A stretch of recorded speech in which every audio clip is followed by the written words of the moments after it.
Hello and welcome to this new episode of nnLAB6, the interactive format of negotiation nuggets in this new year. This is the sixth episode, and how time flies. I've been receiving some great insights and feedback to how you are finding, your teams are finding this new format of interactive negotiation simulations. Thanks for those insights and keep those coming. Today's episode is something which is very mainstream, and for any negotiators, even for me, handling the issue of being assertive at times in negotiation when someone needs to say no to unjust demands is always a dreaded one. We have known the fear of unsettling our relationship, the prospect being soured, and all those kind of fears that cloud our minds while we need to speak no to effectively assert our own interest. However, that being said, it's not an easy task at any given time. However, like most of the negotiation skills, you and your teams can always improve on how to deliver a positive no. You might wonder, positive no. How can no be a positive one? Yes, that's precisely what we learn. And there is a fascinating book by Professor William Urey, my mentor, and by the same name, The Power of a Positive No. And in this specific business scenario, the client at the very last moment before the signing of the deal talks about some more concessions, which you know for sure are not going to serve your interest well. However, you are wary about the prospect of saying no to them upfront.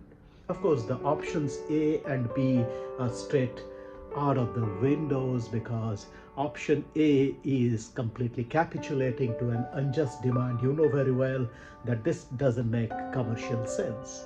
Option B is outright saying no in a loud voice, or kind of say showing an hesitation, a kind of say qualifying your proposal for reviewing it later doesn't work either. The best option here would be option C, which is based on this work called The Power of a Positive No. You say yes to your own interests first, to safeguard your interests first. And that precisely the first sentence talks about here. We value our partnership and how we have collaborated thus far.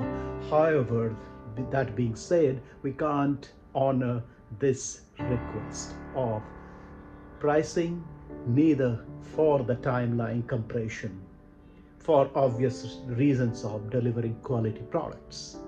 The pricing we can't match because we have already committed to the lowest that we can make sense commercially.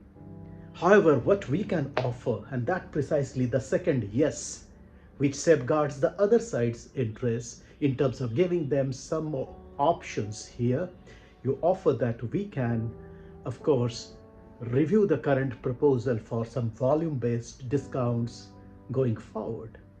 And that's how an astute negotiator delivers an assertive no, which of course builds and keeps your own interest at the center. At the same time, it protects other side's interest, at the same time relationship. Hope this makes sense to you. This sounds very easy, a framework. Yes, no, yes. However, putting that into practice is something that you need to work on. And I'm sure with this structure in place, you can do well. Hope you saw the logic of why at times one needs to say no to safeguard the long-term yes for both the sides.